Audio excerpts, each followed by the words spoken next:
নিন্দনীয় একটা ঘটনা এবং আনএক্সপেক্টেড ঘটনা। আজকের দিনে দাঁড়িয়ে এই মধ্যযুগীয় বর্বরতাটা মূলত এসছে পুলিশি ব্যবস্থার অব্যবস্থার কারণে।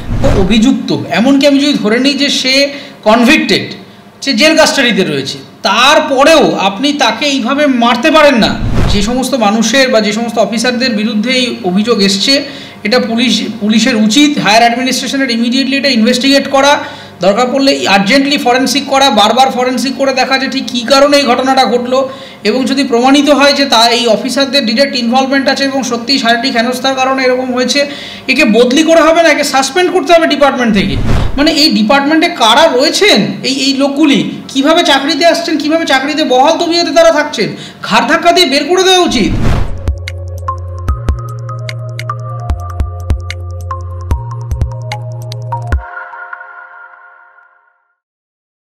আবু সিদ্দিক হালদারের ঘটনা সম্পর্কে আপনার কি মত? দেখুন, আন্ডার ট্রায়াল অথবা জুডিশিয়াল কাস্টাডিতে থাকা অবস্থায় কোনো অভিযুক্ত হোক অথবা অপরাধী হোক, তার যদি অস্বাভাবিক কারণে মৃত্যু হয়ে থাকে এবং পোস্টমর্টম এলে আমরা আরও বিশদে জানতে পারবো যে পুলিশের মারের কারণে অথবা পুলিশের কোনো অব্যবস্থার কারণে তিনি তার এই মৃত্যু কি না, অথবা তার এরকম অবস্থা পরিণতি হলো কি না, সেইটা যদি হয়ে থাকে, যদি প্রমাণিত হয়, তাহলে সেটা অত্যন্ত নিন্দনীয় একটা ঘটনা এবং আনএক্সপেক্টেড ঘটনা। আজকের দিনে দাঁড়িয়ে এই মধ্যযুগীয় বর্বরতাটা মূলত এসছে পুলিশি ব্যবস্থার অব্যবস্থার কারণে।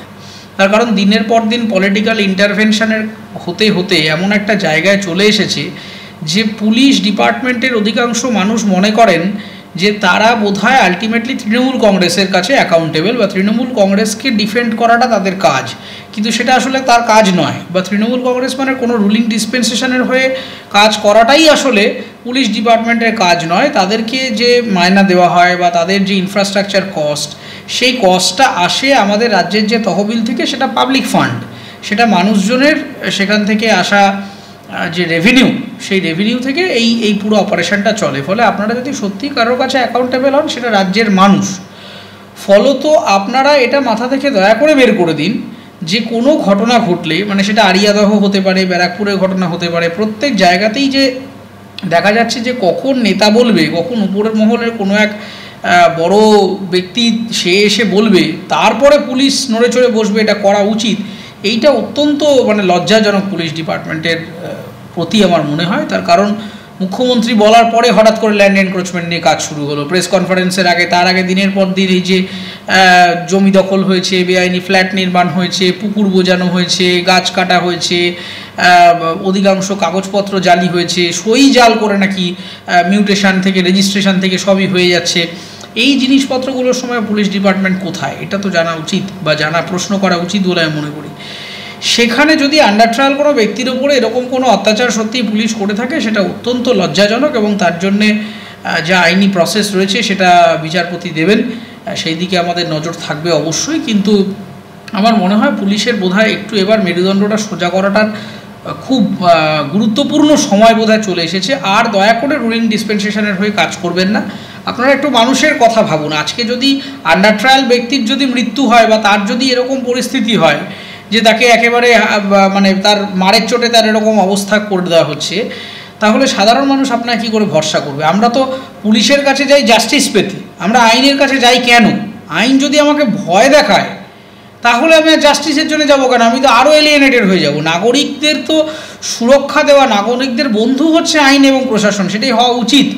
কিন্তু এখন দেখা যাচ্ছে যে মানুষ পুলিশের কাছে আসলে সাহায্য চাইতে যান না। তারা মনে করেন কি হবে, কিছুই করবে না, 4টে টাকা চাইবে, আর নালে আবার বলবে এই করুন ওই করুন, হেনস্থা করবে। আরে পুলিশের কাজ হ্যারাস করা নয়, পুলিশের কাজ হচ্ছে কোনো প্রবলেম হলে সেটা সলিউশন করা, কারোর কোনো জিনিস হারিয়ে গেল তাকে খুঁজে পেতে সাহায্য করা, কারোর বাড়িতে একটা চুরি হলো, ডাকাতি হলো, কারোর বাড়িতে কেউ খুন হলো, কোনো ক্রিমিনাল সাইবার ফ্রড করলো কিংবা অন্য কোনো হেইনাস ক্রাইম করলো, তাকে জাস্টিস দেওয়া। পুলিশের কাজ নয় কোনো নেতার হয়ে সালিশি করা।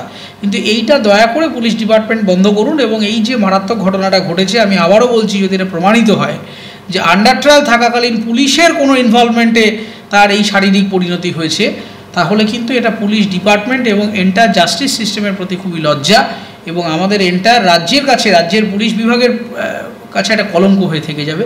তাই দয়া করে আপনারা কাউকে ব্যক্তিগতভাবে টার্গেট করবেন না, আপনারা ভিন্ডিকটিভভাবে অপারেশনটা এখন করছেন। আমরা সম্প্রতি দেখতে পেলাম যে একজন টুইটারে কোনো একটা ভিডিও শেয়ার করেছে, সেই আপনি তাদেরকে তুলে জেলে ভরে দিলেন।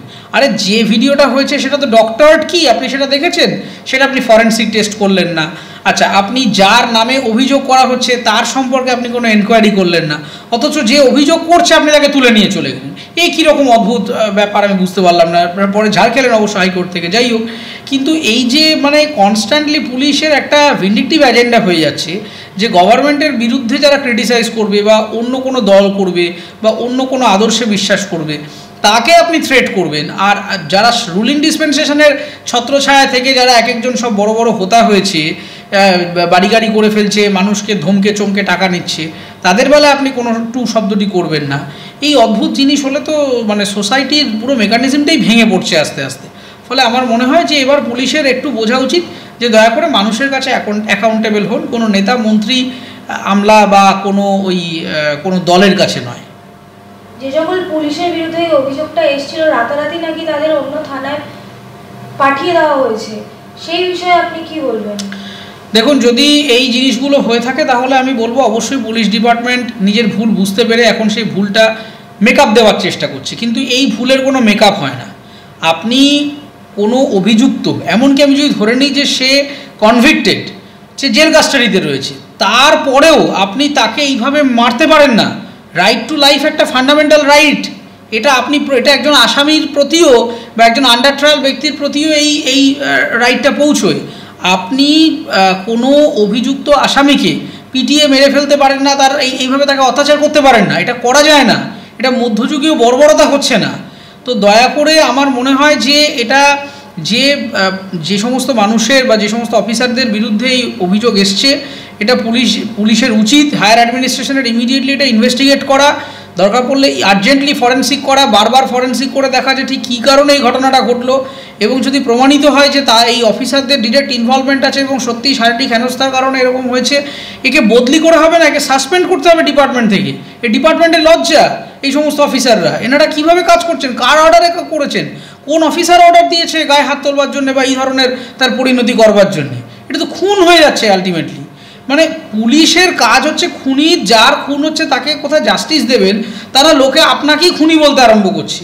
আর তাহলে পুলিশ আর ক্রিমিনালের মধ্যে পার্থক্য কি? আপনার কাছে একটা উর্দি আছে, ক্রিমিনালের কাছে উর্দি নেই, এই হচ্ছে তফাৎ। কিছুদিন আগে খবরের কাগজে দেখছি পুলিশ ডিপার্টমেন্টের বন্দুক নিয়ে একজন পেটি ক্রিমিনাল, সে বন্দুক নিয়ে ছবি তুলে ফেসবুকে আপলোড করছে।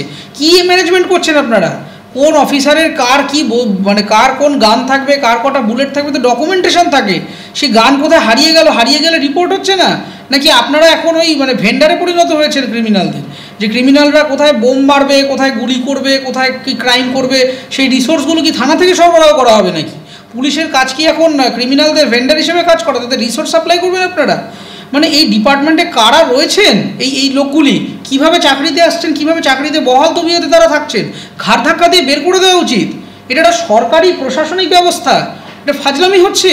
এটা একটা অভিযুক্তকে আপনি মারতে মেরে ফেলবেন, ও আপনার ডিপার্টমেন্টের বন্দুক নিয়ে অন্য জায়গায় গিয়ে সে আবার ফেসবুকে ছবি তুলে দেখাচ্ছে, এটা কায়দাবাজি। এটা কি মানে ইয়ার্কি ফাজলাম হচ্ছে না? পুলিশ ডিপার্টমেন্টের রিভলভার গান এগুলো বাইরে চলে যাচ্ছে, এবং তো তথ্যপত্র চলে যাবে। দেশের সিকিউরিটি কোথায়? অ্যাডমিনিস্ট্রেটিভ সিকিউরিটি নেই কোনো। নাগরিকদের ডেটা ফেটা কোথায় চলে যাচ্ছে, কোথায় রাখছেন, কি করছেন, সত্যি মানে আমার মানে প্রশ্ন থেকে যাচ্ছে। সাধারণ মানুষ এবার পুলিশের কাছে যাচ্ছে না, এবার নেতার কাছে যাবে, যে পুলিশকে দিয়ে আর হবে না, নেতাই হচ্ছে আসল জাস্টিস, তার থেকেই সমস্ত জাস্টিস পাওয়া যাবে। এটা ইমিডিয়েটলি বন্ধ করুন, এবং যাদের বিরুদ্ধে অভিযোগ আসছে ইনভেস্টিগেট করে যদি অভিযোগ প্রমাণিত হয়, সব বদল আবার কি? এটা তো মানে ভয়ঙ্কর অন্যায়। এটা আমি তো খুনি বলতে আমি পিছপা হচ্ছি না এই ধরনের মানুষদের। তো এদেরকে সাসপেন্ড করতে হবে, ঘাড় ধাক্কা দিয়ে ডিপার্টমেন্ট থেকে বের করে দিতে হবে এই ধরনের কর্মচারীকে। সে পুলিশ মানে কি, সে কি নিজেকে ভগবান ভাবতে আরম্ভ করেছেন নাকি, যে যা খুশি করব? ফলে এই যে একটা অদ্ভুত ক্ষমতার দম্ভ তৈরি হয়ে গেছে, ল অ্যান্ড অর্ডার কোথায় প্রোটেক্ট করবেন, ল অ্যান্ড অর্ডার কোথায় এক্সিকিউট করবেন, তা না করে লয়ের অপব্যবহার করে মানুষকে ধমকে চমকে টেরারাইজ করছেন। পুলিশের কাজ হয়ে গেছে এখন টেরারাইজ করা, আর তার মদতদাতা হচ্ছে রুলিং ডিসপেন্সেশন এবং তাদের মদতে থাকা কিছু গুন্ডা বদমাইশ ক্রিমিনাল। এইটা তো সোশ্যাল স্ট্রাকচার হতে পারে না।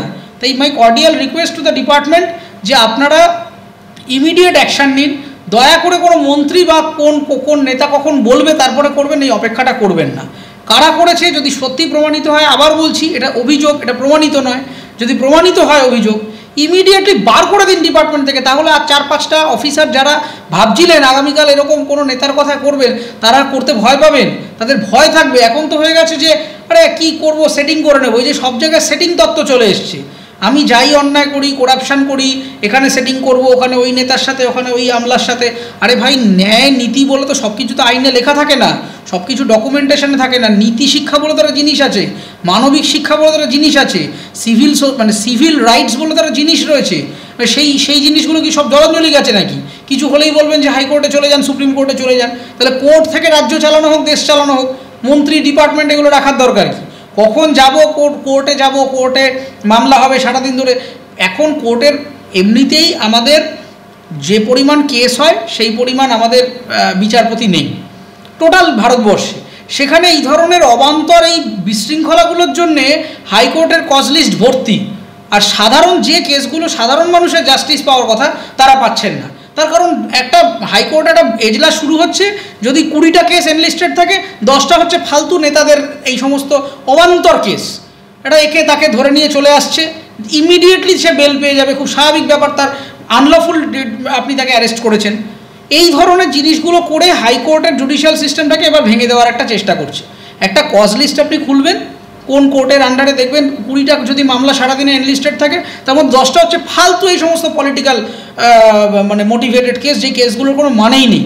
ইচ্ছা করে একে ওকে তাকে ধরে একটা ভুলভাল এফআইআর হচ্ছে, কোর্টে যাচ্ছে, এফআইআর কোয়াশ হয়ে যাচ্ছে, আবার একটা ভুলভাল চার্জশিট দিচ্ছে, আবার বলছে না এটা হয়ে যাবে, আবার স্টে হয়ে যাচ্ছে। কাউকে ভুলভাল ধরে আনছে, আনলফুল ডিটেনশন দিয়ে আবার পিটিশন ফাইল হচ্ছে, আবার আরে ভাই কেন করছেন আপনারা এটা? সাধারণ মানুষের মামলাগুলি বছরের পর বছর, 5 বছর 10 বছর ধরে মামলাগুলো চলে, সেইগুলো ক্লোজ করা যায় না। আর কোথাকার কোন গুন্ডা বদমাস তার জন্যে সাধারণ মানুষকে হ্যারাস করছেন, একে ওকে তাকে কে ফেসবুকে কমেন্ট করলো, আগের দিন নাকি মুখ্যমন্ত্রীর পোস্ট থেকে কমেন্ট করেছে, তাকে তুলে নিয়ে গেছে। এই কী আরম্ভ করেছেন আপনারা? সে আবার ঝাড় খেয়েছেন, হাইকোর্ট থেকে আবার চলে এসেছেন। এটা কি হচ্ছে? মানে সত্যি এটা মানে হাস্যকর, একটা মানে কমেডিতে পরিণত হয়েছে আমাদের পুলিশ ব্যবস্থাটা। যে তারা মানে এটা হয়তো একটা পার্টির করার কথা, সেটা পুলিশ করছে, এটা অত্যন্ত লজ্জাজনক। আমি রিকোয়েস্ট করছি দয়া করে, আবারও এখনও সময় আছে, যেটা বন্ধ করুন এবং দয়া করে পুলিশের যা কাজ সেটা করুন। দলের ক্যাডারে পরিণত হবেন না, দলের রোবটে পরিণত হবেন না। দলের কাজ করবে, সে সিপিএম, তৃণমূল, বিজেপি, যার যা কাজ, পলিটিক্যাল ফাংশন তার মতো করবে। আপনি এক্সিকিউটিভ বডি, আপনি আপনার মতো ল অ্যান্ড অর্ডারটা এক্সিকিউট করুন। সাধারণ মানুষকে হ্যারাস না করে তাকে জাস্টিস দিন। পুলিশ মানেই এখন আমাদের কি ইমেজ, এ ট্রাফিক সিগন্যালে বেল্ট পরবো না, পুলিশ এসে চমক ধমক দিয়ে টাকা নেবে। আরে পুলিশ মানে শুধুমাত্র এটা নয়, পুলিশের একটা বৃহত্তর অপারেশন রয়েছে। সেই ল অ্যান্ড অর্ডারটা প্রত্যেকটা লোকালিটিতে মেনটেন করা পুলিশের কাজ। পুলিশের মানেই একটা থানায় যাবো, একটা করাপ্টেড অফিসার বসে থাকবে, যাই বলবো টাকা না হলে সই করবে না। এই হচ্ছে সাধারণ মানুষের ধারণা টুয়ার্ডস পুলিশ এখন এই মুহূর্তে আমাদের কাছে। এই যে কত খারাপ, এই যে কত ভয়ঙ্কর, আমি জানি না আপনারা পুলিশ ডিপার্টমেন্টের মানুষ বুঝতে পারছেন কি না।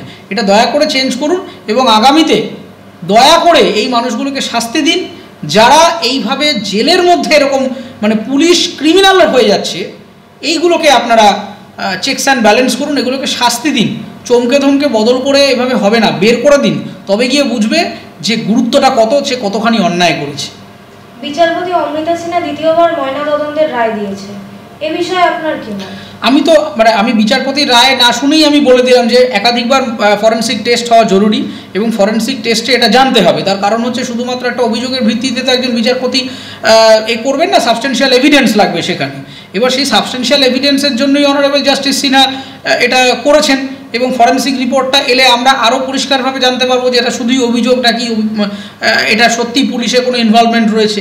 কিন্তু আবারও বলছি, যদি সত্যি ইনভলভমেন্ট থাকে, এর থেকে খারাপ বোধহয় ডিপার্টমেন্টের গায়ে কালি হতে পারে না, যে পুলিশ যে কিনা খুনের তদন্ত করে, খুনের জাস্টিস প্রোভাইড করে, সেই আসলে খুনি হয়ে যাচ্ছে। এই যে কি ভয়ঙ্কর কালিমা, আমি জানি না যে আপনারা বুঝতে পারছেন কি না, কিন্তু পুলিশ ব্যবস্থাটার শেষ কফিনের পেরেকটা বোধহয় পুড়ছে এই রাজনৈতিক নেতারা। তারা নিজেদের স্বার্থ সিদ্ধি করছে। দেখুন, নেতাদের বাড়ি গাড়ি হয়ে যাচ্ছে, নেতারা দেশে বিদেশে ছুটি কাটাতে চলে যাচ্ছেন, নেতাদের একের পর এক আমরা মানে তাদের ওয়েলথ আমরা বাড়তে দেখছি। সাধারণ মানুষের কি হচ্ছে? আপনি যে পুলিশে চাকরি করেন, কি হচ্ছে? 2-5 হাজার টাকার ঘুষ নিয়ে নিজের জীবনের গায়ে কালি লাগাচ্ছেন, সাধারণ মানুষ আপনাকে টিটকিরি করে, কোনো সম্মান পান না, পাড়াঘাটে আপনাকে সামনে হয়তো স্যার বলে, পিছনে চলে গেলেই বলে বেটা ঘুষখোর অফিসার, ও অমুক বাবু বলে গালাগাল করে পেছনে, যেটা আপনি হয়তো শুনতে পান না। কার ক্ষতি করছেন আপনি? আপনি তো নিজের ক্ষতি করছেন। আপনি সরকারি চাকরিতে এসছেন, মায়না পাচ্ছেন, সমস্ত রকম অ্যামিনিটিস পাচ্ছেন, আপনার তো দরকার নেই এই নেতাদের মানে সালিশি করে এই ঘুষগুলি নিয়ে নেতাদের ওয়েলথ বাড়ানো।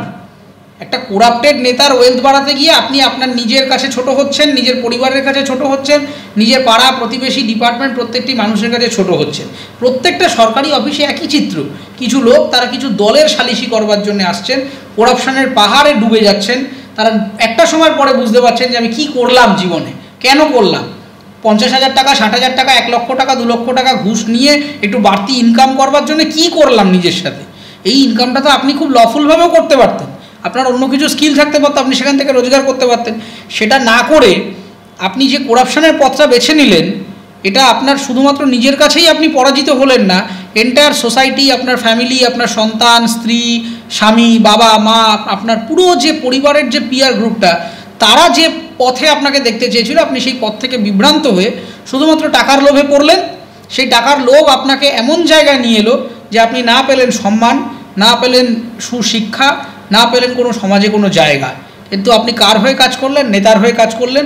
সে বেটা কোটি কোটি টাকা রোজগার করে চলে গেল, দেশে বিদেশে বাড়ি করলো, ক্ষমতায় করলো, আপনি তাকে সেলাম করতে আরম্ভ করলেন, কিন্তু আপনি কিছুই পেলেন না। তো দয়া করে এবার এই সমস্ত ভণ্ড নেতাদের বিরুদ্ধে আপনারা একটু স্ট্রিক্ট হন, আপনাদের নীতি শিক্ষা অনুসারে কাজ করুন, তাহলেই আমাদের বাংলাটাকে আমরা একটা সুন্দর জায়গায় আবার নিয়ে আসতে পারি বলে আমি মনে করছি।